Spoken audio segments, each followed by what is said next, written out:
में हम बात करने वाले हैं एक्सरसाइज 7.2 और हमने इसके पहले 7.1 पूरी कवर कर रखी है। हर एक क्वेश्चन कवर हो गए हैं, सबसे बन गया कि नहीं?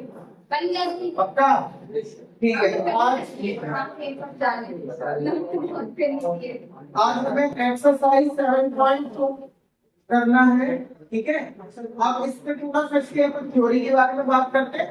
तो एक्सरसाइज 7.2 में हम इंटीग्रेशन बाय सब्स्टिट्यूशन मेथड का यूज करेंगे। हमारे पास देखो अभी तक हमने जो भी 7.1 में सीखा है इंटीग्रेशन करना, इंटीग्रेट फाइंड करना किसी फंक्शन का, तो वो हमें बेसिक सीखे हैं। थोड़ा सा मान लो हम स्टैंडर्ड लेवल में आते हैं तो कुछ हमें स्टैंडर्ड फंक्शन मिल जाए तो वहां पे हम जैसे नॉर्मली एक फंक्शन लेते हैं 1 या 2x upon 1 plus x square, इसका मैं आपसे बोलूं कि इंटीग्रेशन करो। क्या करो? इसको सॉल्व करो, इसको इस फंक्शन का, ये पूरा फंक्शन है, इस पूरे फंक्शन का क्या करो? इंटीग्रेट करो। तो फिर आपको जो आपने 7.1 एक्सरसाइज कर रखी है उस एक्सरसाइज उसके रूल्स के अकॉर्डिंग आप कोई ऐसा फॉर्मूला नहीं जानते हो या आपको नहीं पता जिससे आप इसका डायरेक्टली क्या फाइंड कर सको? इंटीग्रेट फाइंड कर पाओ। तो फिर अब हम रूल्स सीखेंगे। हमारे पास कुछ मेथड है। एक है, देखो इंटीग्रेशन फाइंड करने की पहली मेथड है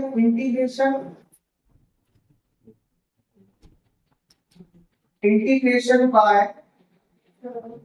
सब्स्टिट्यूशन, ठीक है। इंटीग्रेशन बाय सब्स्टिट्यूशन ये मेथड हमें एक्सरसाइज 7.2 में करनी है। एक्सरसाइज 7.2 इस एक्सरसाइज में हम पढ़ने वाले हैं इंटीग्रेशन बाय सब्स्टिट्यूशन। जैसे तीन क्वेश्चन मिल जाए आपको, अब यहाँ पे आप क्या करोगे कि ये सॉल्व हो जाए। तो अभी हमने जो अभी तक एक्सरसाइज 7.1 के अकॉर्डिंग बात करें तो उनके अकॉर्डिंग हम इसको सॉल्व नहीं कर पाएंगे, ठीक है। तो अब हमें क्या करना पड़ेगा, यहाँ पे सपोज ये तो पूरा वैल्यू दिया 2x upon 1 plus x square, तो यहाँ पे कोई एक फंक्शन की जगह कुछ हमें सब्स्टिट्यूट करना पड़ेगा। क्या करना पड़ेगा? सब्स्टिट्यूट करके हम इसको सॉल्व करेंगे। तो रूल्स क्या है, इससे आपको देखो इस मेथड में कैसे पता चलेगा कि इस मेथड का यूज करना। तो जब आपको इंटीग्रेशन के अंदर मतलब जो भी मैंने फंक्शन दिया है उस फंक्शन में f(x) एंड f(x) दिया हो, मतलब पूरा, और इस पूरे का हमें इंटीग्रेट करना, ठीक है। क्या होगा इस पूरे के अंदर? एक मतलब मल्टी में या डिवाइड में जो भी है एक फंक्शन और दूसरा फंक्शन होगा, एक जो दूसरा होगा वो पहले वाले का क्या होगा? फर्स्ट डेरिवेटिव होगा। तो अब हमें पहले यहाँ पे चेक करना होगा कि यहाँ पे कौन इसका डेरिवेटिव है। आप जरा देखो ये 2x और ये 1 प्लस एक्स स्क्वायर, दो चीजें हैं। ये f(x) होगा, ये आपको डिसाइड करना पड़ेगा कौन f(x) हम कंसीडर करेंगे और किसको हम कंसीडर करेंगे f(x). तो ये आपको देखना पड़ेगा, चेक करना पड़ेगा। जैसे आप इसको एक फंक्शन ले लेते हो f(x), इसका डेरिवेटिव करके देखो जरा क्या आएगा। जैसे आपने f(x) किसने ले लिया? 1 प्लस एक्स स्क्वायर, तो इस फंक्शन का डेरिवेटिव करके देखो, फर्स्ट डेरिवेटिव तो क्या आएगा? 2x आएगा। तो आपको पता चल गया ए जो नीचे डिनोमिनेटर में है वो क्या है? f(x) और जो न्यूमरेटर में है वो क्या है? f(x). जब किसी फंक्शन में f(x) भी हो और साथ में क्या हो? उसका डेरिवेटिव भी हो, तो वहां पे कौन सी मेथड यूज होनी है? Integration by substitution. अब किस तरीके से स्टेप क्या होंगे, हम जो भी फंक्शन है उसको हम t कंसीडर कर लेते हैं। क्या कर लेते हैं? लेट करते हैं, लेट जो यहाँ पे फंक्शन है 1 प्लस एक्स स्क्वायर, उसको हमने t कंसीडर कर लिया। कितना कर लिया? जो डिनोमिनेटर है उसकी जगह पे हम t सब्स्टिट्यूट करेंगे, ठीक है। अभी इसमें दो सब्स्टिट्यूशन होंगे, एक फर्स्ट सब्स्टिट्यूशन है हमारा, ठीक है। तो सेकंड सब्स्टिट्यूशन क्या होगा? तो आप इसका डेरिवेटिव करो दोनों साइड, किसके रिस्पेक्ट में करोगे?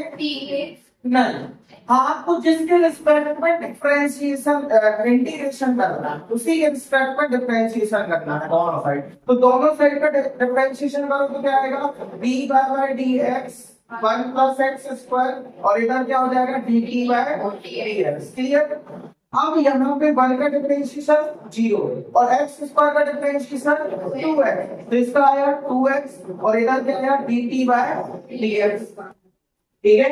अब आप सेकेंड सब्स्टिट्यूशन dx को यदि आप LHS की ओर लेके आएंगे तो क्या होगा 2x इंटू dx बराबर dt। ये आपका सेकेंड सब्स्टिट्यूशन होगा।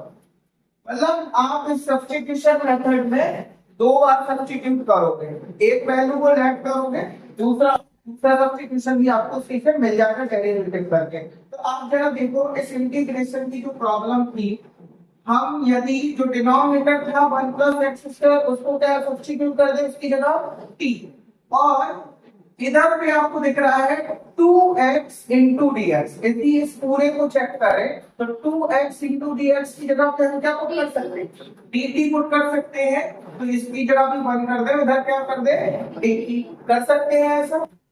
अब आपको पता है कि जैसे आपने एक फॉर्मूला पढ़ा, ये कैसी प्रॉब्लम बनी अकॉर्डिंग टू द एक्सरसाइज 7.1 है ना। अकॉर्डिंग टू की एक्सरसाइज 7.1 में हम ऐसी प्रॉब्लम सॉल्व कर चुके हैं। इंटीग्रेशन 1 अपॉन x का करना है यदि x के रिस्पेक्ट में, तो क्या आता है उसका answer log x plus t। यही आता है। इसका आंसर क्या आएगा log t प्लस c। और अगेन हम c t की वैल्यू वापस पुट करेंगे। t की वैल्यू क्या थी 1 प्लस मैग्नीट्यूड लगेगा 1 प्लस एक्स स्क्वायर प्लस सी। तो ये मेथड थी हमारी सब्स्टिट्यूशन मेथड। एक और सी मेथड थी ऐसे अभी और भी बहुत सारी प्रॉब्लम्स आने वाली आगे पढ़ेंगे। ठीक है। अभी हमारे एक्सरसाइज 7.2 में कौन सी मेथड है इंटीग्रेशन बाय सब्स्टिट्यूशन। तो नोट करें क्लास, आगे बढ़ेंगे।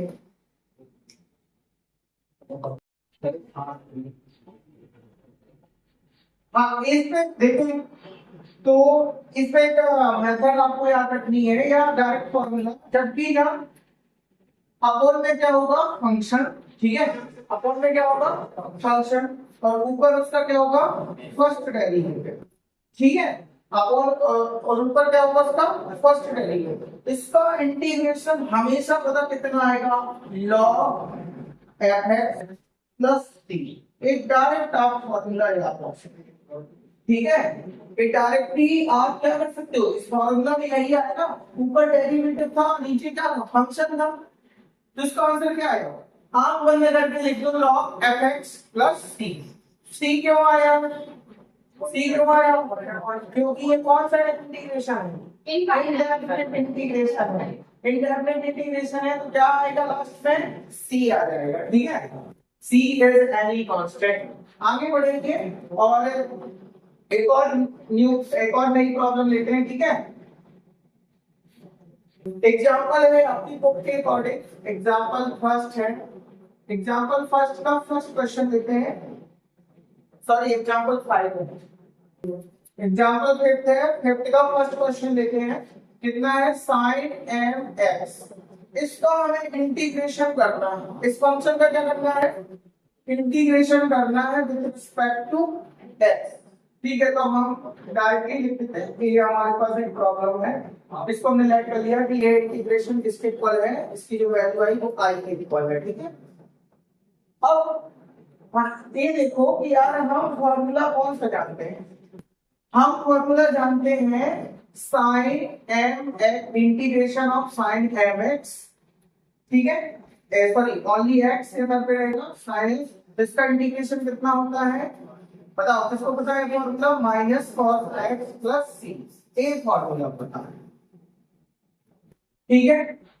अब यहाँ पे तो हमने तो ये बोला कि सब्स्टिट्यूशन मेथड का भी अप्लाई होगी। सब्स्टिट्यूशन मेथड का अप्लाई होगी जब फंक्शन होगा और साथ में फंक्शन का डेरिवेटिव होगा, साथ में फंक्शन का क्या होगा डेरिवेटिव, तब सब्स्टिट्यूशन मेथड अप्लाई होगी। यहाँ पे फिर क्या किया जाए, यहाँ पे क्या किया जाए, यहाँ पे चलो ठीक है, या मुझे देखो एक्स्ट्रा का मुझे साइन का तो पता है, साइन एक्स का cos x होगा, लेकिन इस x की जगह पे mx लिखा है। क्या लिखा है? x की। याद रखो एक चीज और ये भी समझ लो, जो हमें प्रॉब्लम करेगा उसी को लेकर, ठीक है? जो हमें क्या करे, प्रॉब्लम दे उसी को लेकर, उसी को हटा दो, अपने रास्ते से उसको ऐसे हटा दो, तो उसको टी में लेट कर लो। लेकिन अभी हम सब्स्टिट्यूशन मेथड लगाएंगे तो उसकी रूल्स भी फॉलो करने चाहिए। सपोज हम mx को क्या करेंगे, mx को हम फंक्शन लेट कर ले कि जी हमारा फंक्शन है, ये क्या है हमारा फंक्शन, तो इसका डेरिवेटिव इसमें तो है ही नहीं। अच्छा जरा चेक करो इसका डेरिवेटिव कितना आएगा पहले, इसका डेरिवेटिव क्या आएगा बताओ। mx का डेरिवेटिव क्या होगा, ओनली m होगा, क्यों m कांस्टेंट है, x का डेरिवेटिव 1 हो गया। तो यानी इस फंक्शन का mx फंक्शन का डेरिवेटिव क्या है, कांस्टेंट। क्या है? कांस्टेंट। इसका मतलब वो कांस्टेंट, क्योंकि इंटीग्रेशन और डिफरेंशिएशन में कांस्टेंट की कोई अहमियत नहीं होती, इंपॉर्टेंस होता ही नहीं। क्यों? सपोज वो n कांस्टेंट रहा भी होगा तो वो कहाँ आ गया होगा, इंटीग्रेशन के बाहर। तो अब जब देखते हैं इसको हम ऐसे बनाएं, पहले इसको हम लिखते हैं साइन को नीचे ना जो पद लिखना साइन mx इनटू, मैं इससे कर दूं m अपॉन m, कोई दिक्कत किसी को, m अपॉन m का मल्टी कर दूं उधर dx लिख दूं, ठीक है? अब ये नीचे वाला m तो बाहर ले आते हैं, ऊपर वाला हम ऐसे लिखते हैं, तो 1 upon m integration of sine mx into m dx। अच्छा बच्चा, अब हमने देखा कि यदि हम mx को फंक्शन मान लेंगे तो उसका डेरिवेटिव क्या है, उसको एग्जिस्ट कर रहा है, तो अब इस पे सब्स्टिट्यूशन मेथड अप्लाई हो सकती है। तो आप यहाँ पे सब्स्टिट्यूशन मेथड अप्लाई करेंगे ना, तो यहाँ पे लेफ्ट कर ले mx को कितना t, mx को कितना लेफ्ट कर ले, left mx is equal to t। अब इसका डेरिवेटिव का किसके रिस्पेक्ट में करोगे, t के x के रिस्पेक्ट में, जिसके रिस्पेक्ट में इंटीग्रेशन उसी के रिस्पेक्ट में डिफरेंशिएशन, याद रखना। तो आप यहाँ जब डिफरेंशिएशन करोगे दोनों साइड, इधर होगा dt बाय dx और इधर क्या होगा m हो जाएगा, इधर होगा dt अपॉन dx। अब dx को इधर पे ले आओ तो m into dx equal to what, dt। तो हमें मिल जाएगा कि जो देखो एक इसको हमने माना फंक्शन fx, तो ये क्या आ गया उसका डेरिवेटिव। हमेशा याद रखना जो फंक्शन का डेरिवेटिव होगा उसका dx के साथ जो मल्टी आएगा उसकी जगह में क्या पुट करना होगा, dt। क्या पुट करना होगा, dt। तो हमें ऐसा मिलेगा, वैसे ये हमारा फर्स्ट सब्स्टिट्यूशन होगा और ये हमारा सेकेंड सब्स्टिट्यूशन होगा। फर्स्ट सब्स्टिट्यूशन हमें डिसाइड करना है कि हम किसको सब्स्टिट्यूट करेंगे और सेकेंड सब्स्टिट्यूशन हमें उसके अकॉर्डिंग मिल जाएगा, ठीक है? तो अब आते हैं वापस हम अपने इंटीग्रेशन में, इधर पे लिखते हैं, ठीक है? तो I is equal to m तो बाहर है क्या, इसके बाद m क्या है, 1 अपॉन m तो बाहर है पहले से, 1 upon m integration sine mx को मैंने क्या लिया t और m into dx को क्या लिख दूंगा dt। तो इधर भी अब बताओ साइन t का डिफरेंस इंटीग्रेशन t के रिस्पेक्ट में क्या होगा, माइनस cos t। तो I is equal to 1 upon m minus cos t, ऐसा आ गया प्लस t लगा दो, वेरी गुड। अब t की वैल्यू अगेन पुट कर लेते हैं, तो माइनस cos t की जगह क्या पुट करेंगे, mx अपॉन m प्लस 3। ये आपका क्या रहा सुंदर सा आंसर, ठीक है, इंटीग्रल वैल्यू, ठीक है? तो नोट कर फास्ट, समझ में आया नहीं आया?